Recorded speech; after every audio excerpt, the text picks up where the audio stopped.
So in this Notes app tutorial, I will be showing you how to add custom emojis here in the Notes app. So custom emojis, I will just make this a little bit larger so it's a little easier for you guys to see. So open up the Notes app, go to where you want, go to the top left, press File, then or Edit, then press Emojis and Symbols. Then right here in this top right, go ahead and press the emoji icon plus. Then go ahead and describe your emoji. So if you wanted to do, I don't know, how about a um, I don't know, monster that is blue. Press enter.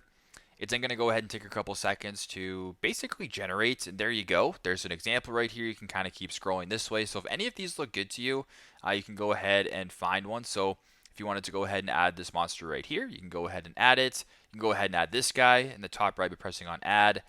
Now it's not going to add it right here, or it might add it right away, so there you go. You can also go back to your keyboard right here, to the emojis keyboard, and you can see all the emojis. So here's a blue dog that I created earlier. You can add that, and basically add custom emojis that you created that way here on the Notes app. So pretty simple, pretty straightforward. Hope this video helps.